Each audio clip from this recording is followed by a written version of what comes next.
What's up, everybody? It's Dr. Taylor, undergraduate exercise science program director and associate teaching professor at the University of Kansas. Welcome to another edition of Fitness Facts.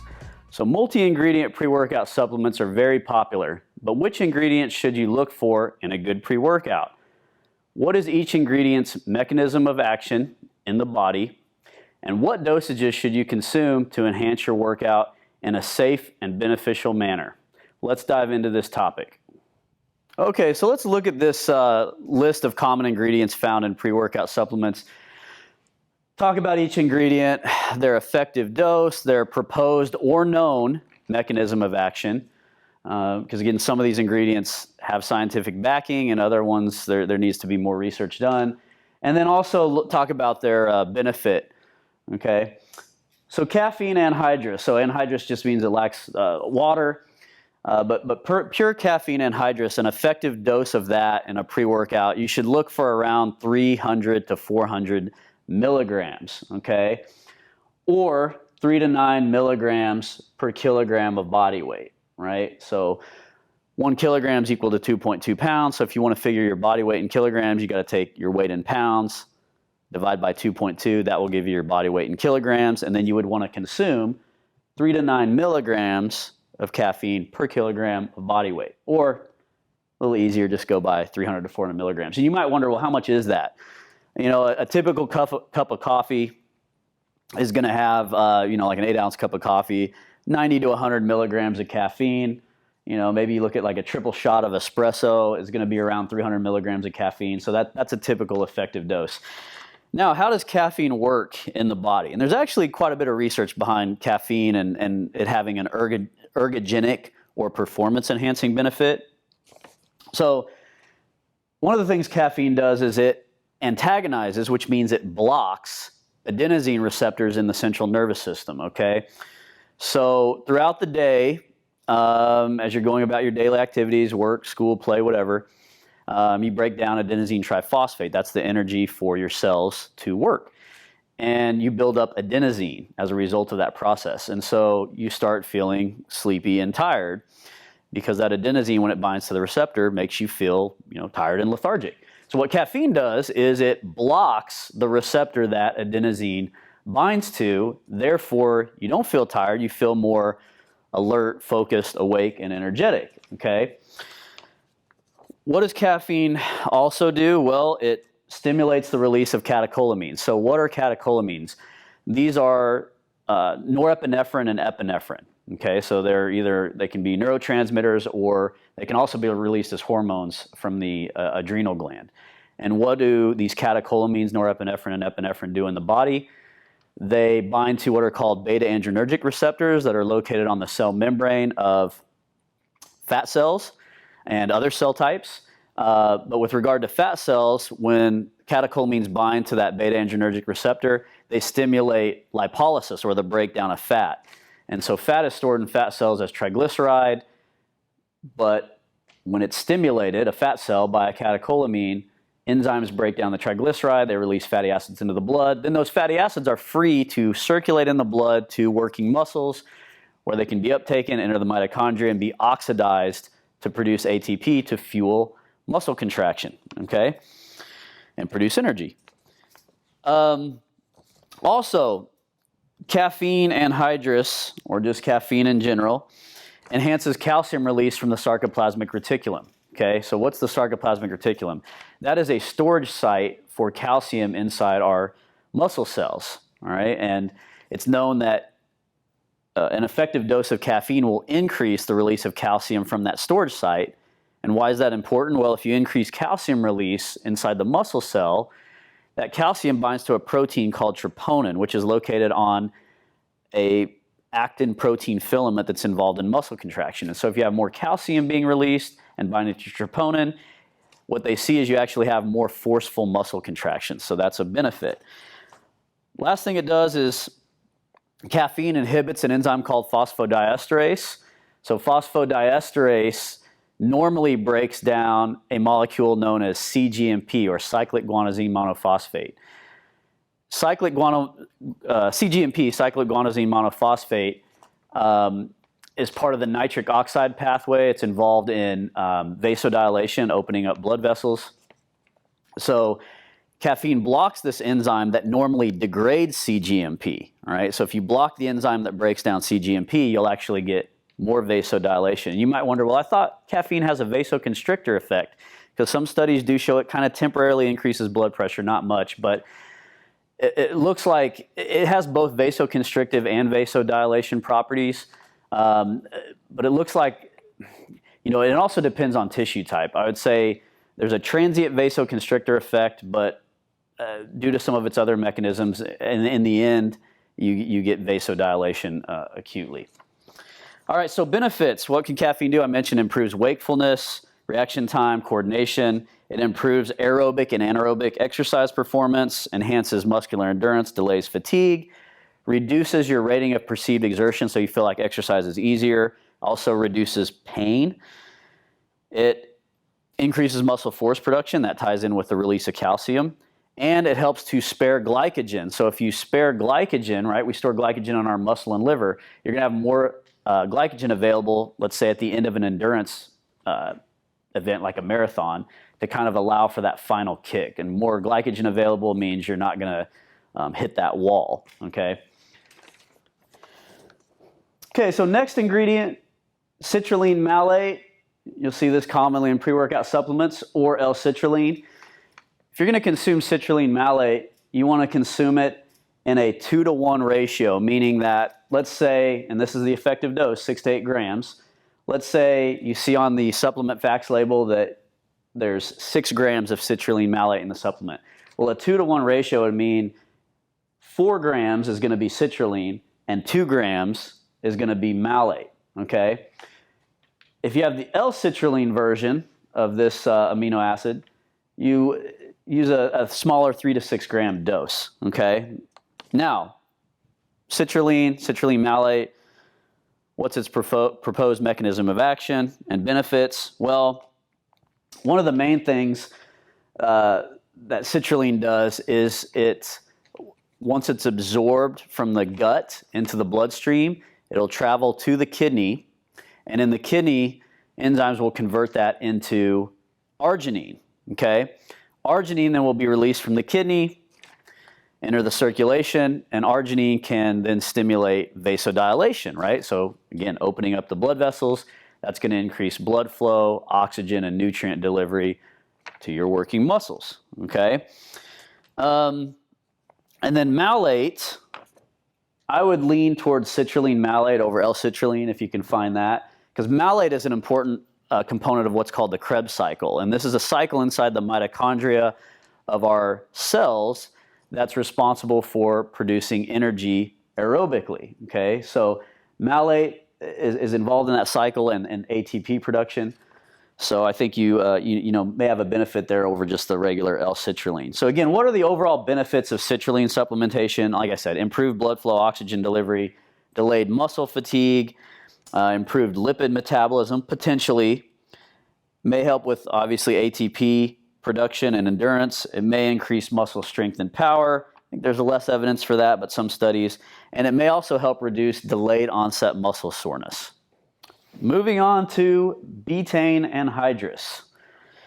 So betaine anhydrous is also known as trimethylglycine because it's actually composed of the amino acid glycine with 3 methyl groups bonded to it. So a methyl group is just composed of 1 carbon atom and 3 hydrogen atoms.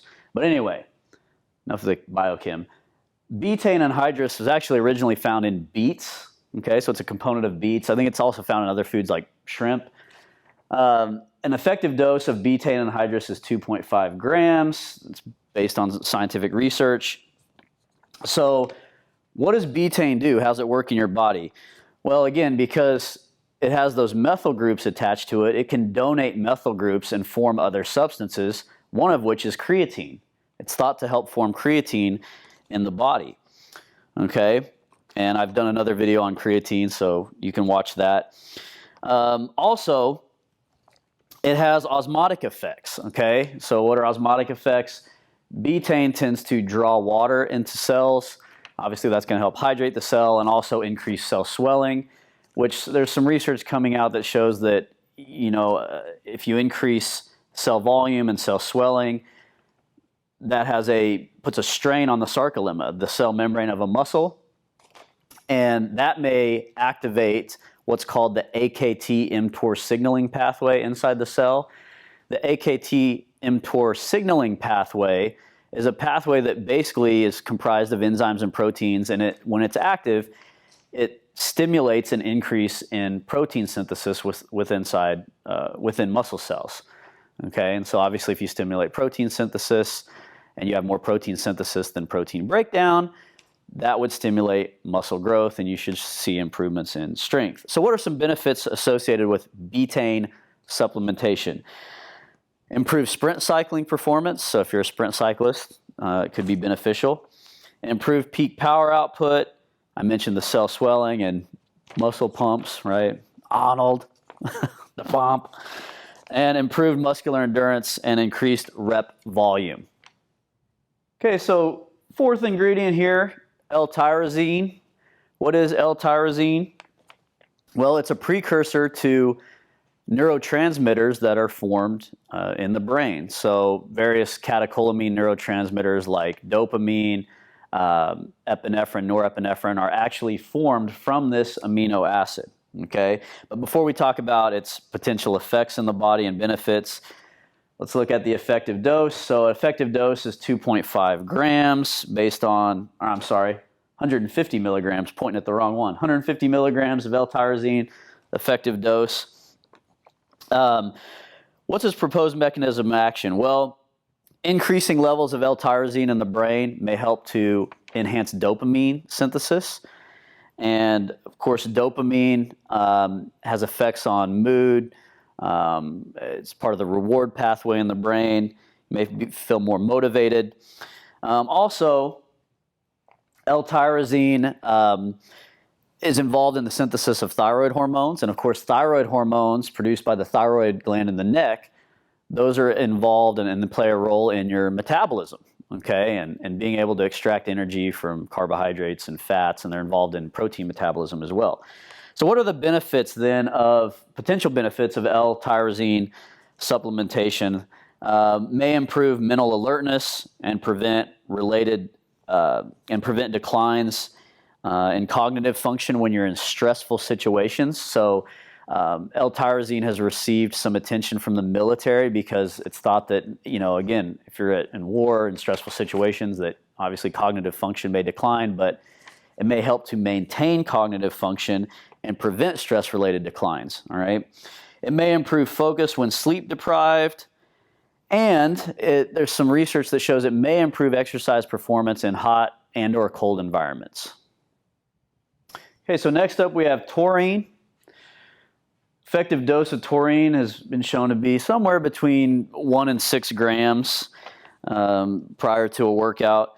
So what are some of the proposed mechanisms of action with taurine? It may serve as an anti-inflammatory agent, an antioxidant, and a modulator of ion flux, right? Ions are charged particles, so it may modulate how they move into and out of cells. Also, it may reduce the buildup of metabolic waste products that could contribute to fatigue. So it may reduce ammonia levels. Ammonia is produced as a result of amino acids being metabolized and broken down. As ammonia levels rise, that can lead to fatigue. So it may reduce ammonia levels. It may also reduce inorganic phosphate accumulation. Inorganic phosphate accumulates as a result of ATP being broken down when muscle contractions occurring.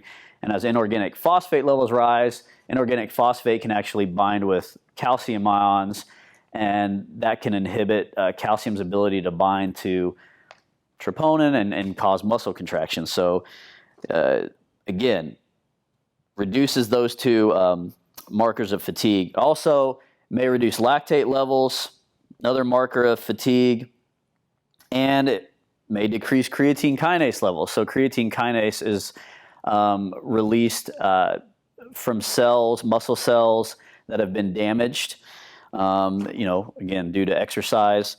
So it may reduce those creatine kinase levels. Also, it may have an impact on glucose metabolism. Now, what are the potential performance-enhancing benefits or ergogenic effects? It may be more beneficial for improving aerobic endurance performance than anaerobic performance. Increased fat oxidation has been seen to occur in endurance-trained cyclists. Improved VO2 max and time to exhaustion, so exercising longer, right, before you're exhausted, has been seen in untrained men after ingesting 2 grams of taurine spread out over 3 times per day. It's also been shown in some studies to delay fatigue and reduce delayed onset muscle soreness. All right, so the 6th ingredient on the list here, beta-alanine. Effective dose, you're looking at 4 to 6 grams. Now, you see this red asterisk by beta-alanine, and I have down here that there's a saturation effect involved with supplementing with beta-alanine. So what do I mean by that? Well, beta-alanine really needs to build up in your cells over time for it to be effective. And really one of the main acute effects that you see with beta-alanine is that in some people it creates what's called paresthesia, so a tingling and itching of the skin. That's why I think a lot of times pre-workout supplement companies put beta-alanine in the supplement, because when you drink it and your skin starts to tingle, you're thinking, oh man, this supplement's like really working. I can feel my skin tingling, it kind of itches. I must be getting a performance benefit. Well, it's binding to sensory receptors in the skin, and it's causing that tingling sensation, but that doesn't necessarily mean it's giving you a performance benefit with whatever type of exercise you're doing. Now, if you consume it over about 28 days, it can increase muscle carnosine levels by like 60%. Now, you might ask, what's carnosine, right? Carnosine is a dipeptide that's formed from beta-alanine and histidine, okay? So when beta-alanine and histidine come together and form carnosine, carnosine can help buffer hydrogen ions and reduce acidity in your muscle cells, which that would help delay fatigue and hopefully allow you to exercise longer. But that's an effect that you generally won't see until after several weeks of accumulating beta-alanine and it's saturating your muscle cells, okay?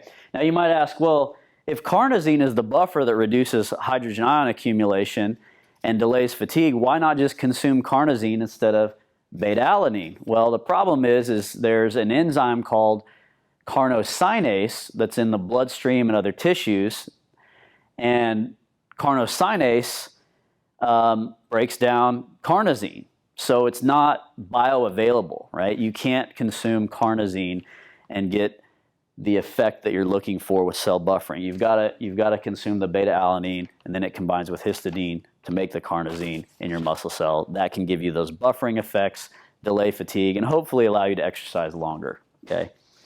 One other thing I want to mention about beta-alanine, in addition to its muscle buffering, reducing acidity, delaying fatigue, those effects, is that data indicates it's probably more beneficial for short-term high-intensity exercise than aerobic endurance training. So probably more beneficial for, like resistance training with higher reps, higher sets, where you're really going to be using the glycolytic pathway, breaking down glycogen and glucose in your cell and producing a lot of those metabolic waste products like the hydrogen ions and lactate.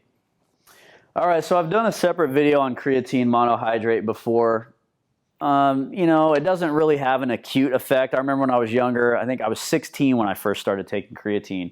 I thought when I took my 5-gram dose, which is an effective dose, that I was going to feel something immediately, and it doesn't have acute effects. Again, there's a saturation effect here with creatine monohydrate like I talked about with beta-alanine. So creatine monohydrate has to build up in your muscle cells over time. And it really takes, if you're taking 5 grams a day, about 28 days to 30 days to build up in your muscle cells to give you performance benefits, right? So you can watch a separate video on creatine that I did to understand its mechanism of action and the performance benefits that you can gain from supplementing with it.